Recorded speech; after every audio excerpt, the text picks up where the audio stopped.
នេះគឺជារឿងរ៉ាវរបស់អ្នកលួចវត្ថុបុរាណខ្មែរមួយរូបដែលជួញដូរវត្ថុបុរាណទាំងអស់នោះរហូតក្លាយទៅជាមហាសេដ្ឋីជំរាបសួរអ្នកទាំងអស់គ្នាជាថ្មីមកកាន់វីដេអូរបស់ខ្ញុំថ្ងៃនេះខ្ញុំនឹងនិយាយអំពីរឿងអក្រិតកម្មធំបំផុតនៅលើពិភពលោកមួយដែលជនល្មើសនោះបានលួចយកវត្ថុបុរាណពីប្រាសាទនានានៅក្នុងប្រទេសកម្ពុជាយកទៅជួញដូរលើទីផ្សារអន្តរជាតិក្នុងតម្លៃរាប់លានដុល្លាររហូតក្លាយទៅជាមហាសេដ្ឋីតែម្ដងបុរសម្នាក់នេះមានឈ្មោះផ្លូវការថា Douglas Luckford ប៉ុន្តែនៅក្នុងពិភពអក្រិតកម្មគេឲ្យរហស្សនាមគាត់ថា Dynamite Duke ការដែលគេឲ្យងារគាត់ថា Dynamite Duke នេះដោយសារតែពាក្យថា Dynamite មានន័យថារំសេវផ្ទុះនោះគឺដោយសារតែគាត់បានប្រើប្រាស់រំសេវផ្ទុះជាច្រើនដើម្បីផ្ដាច់ផ្ដាល់យកវត្ថុបុរាណខ្មែរជាច្រើនចេញពីប្រាសាទហើយរឿងរ៉ាវទាំងអស់នេះបានចាប់ផ្ដើមនៅក្នុងអំឡុងទសវត្សរ៍ឆ្នាំ1970ដល់ឆ្នាំ1990នៅពេលដែលប្រជាជនកម្ពុជាកំពុងតែទើបតែចាប់ពីសង្គ្រាមថ្មីហើយរបបបល្ល័ង្កពូជសាសន៍ទើបតែទាំងបញ្ចប់ផងដែរនោះលោក Douglas Luckford នេះជាប្រជាករម្នាក់ដែលរស់នៅទីក្រុងបាងកកប្រទេសថៃបានសម្លឹងមើលឃើញឱកាសដែលអាចក្លាយទៅជាអ្នកមានបាននៅក្នុងគ្រាអាសន្ននេះគាត់បានបង្កើតបណ្ដាញអ្នកលួចវត្ថុបុរាណមួយដែលសមាជិកទាំងអស់ភាគច្រើនជាជនជាតិខ្មែរហើយក៏សហការជាមួយនឹងអតីតកម្មាភិបាលខ្មែរក្រហមនៅតាមតំបន់ព្រំដែនដើម្បីចូលទៅរុករកនិងលួចប្រមូលវត្ថុបុរាណពីប្រាសាទស្ងាត់ៗជាពិសេសគឺប្រាសាទកោះកេរនិងប្រាសាទនៅតំបន់អង្គរផងដែរស្ទើរតែគ្រប់រូបបដិមាដែលសាងអំពីថ្មនិងសំរិទ្ធដ៏មានតម្លៃរួមទាំងមានគ្រឿងអលង្ការមាសដែលគេបំពាក់ទៅលើរូបបដិមារបស់ព្រះមហាក្សត្រខ្មែរបុរាណផងនោះត្រូវបានគេគោះកកាយផ្ដាច់ព្រះកេសព្រះហស្ថជាបំណែកដឹកតាមរទេះនិងម៉ូតូកាត់ព្រៃឆ្លងដែនយកទៅលក់ឲ្យ Luckford នេះនៅឯទីក្រុងបាងកកក្នុងតម្លៃថោកៗសំណួរសួរថាតើគាត់អាចលក់វត្ថុខុសច្បាប់ទាំងអស់នេះទៅឲ្យសារមន្ទីរល្បីៗលើពិភពបានដោយរបៀបណានេះគឺជាអ្វីមួយដែលមនុស្សយើងនឹកឃើញអត់ដល់ប៉ុន្តែវាជាផែនការដ៏អស្ចារ្យមួយរបស់លោក Luckford ផងដែរ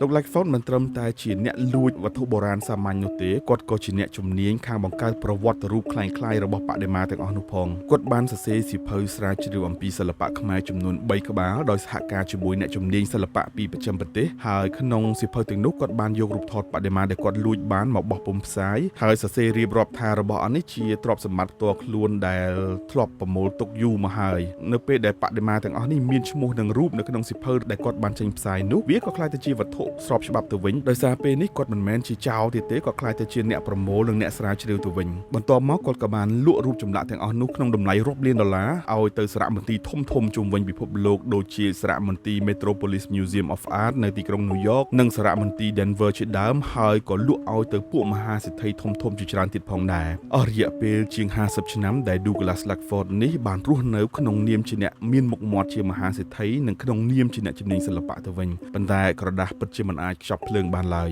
នៅឆ្នាំ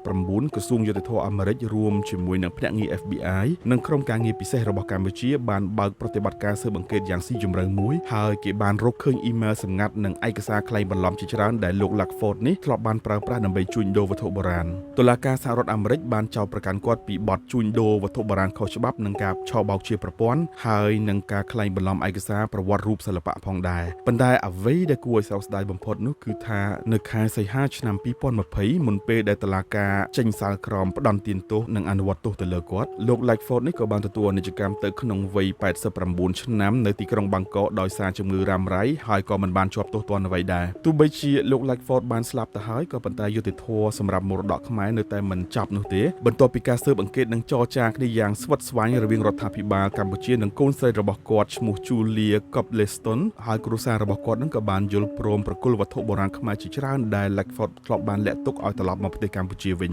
ដែលក្នុងនោះរួមមានបដិមាសំរិទ្ធនិងថ្មដ៏កម្រជាង100រូបផ្សេងគ្នារួមទាំងគ្រឿងអលង្ការមាសសម្រាប់គ្រងរាជ្យរបស់ព្រះមហាក្សត្រខ្មែរសម័យបុរាណផងដែរដែលបាត់ទៅអស់រាប់សិបឆ្នាំឥឡូវនេះវត្ថុបុរាណទាំងអស់នោះកំពុងត្រូវបានរក្សាទុកនិងដាក់បង្ហាញនៅសារមន្ទីរជាតិភ្នំពេញរឿងរ៉ាវរបស់លោក Douglas Luckford នេះគឺជាមេរៀនប្រវត្តិសាស្ត្រដ៏ជូរចត់មួយដែលរំលឹកឲ្យយើងដឹងថាសង្គ្រាមមិនត្រឹមតែបំផ្លាញជីវិតមនុស្សប៉ុណ្ណោះទេប៉ុន្តែវាថែមទាំងបើកឱកាសឲ្យជនខិលខូចប្លន់យកព្រលឹងនិងអត្តសញ្ញាណជាតិរបស់យើងផងដែរហើយទាំងអស់នេះគឺជារឿងរ៉ាវរបស់លោក Douglas Luckford ដែលជាមហាសេដ្ឋីមួយរូបនិងជាមហាចៅដ៏ធំមួយនៅក្នុងប្រវត្តិសាស្ត្រមនុស្សជាតិផងដែរថ្ងៃនេះខ្ញុំមានប៉ុណ្ណឹងសម្រាប់ជម្រាបជូនអរគុណសម្រាប់ការទស្សនាយើងនឹងជួបគ្នានៅវីដេអូក្រោយទៀត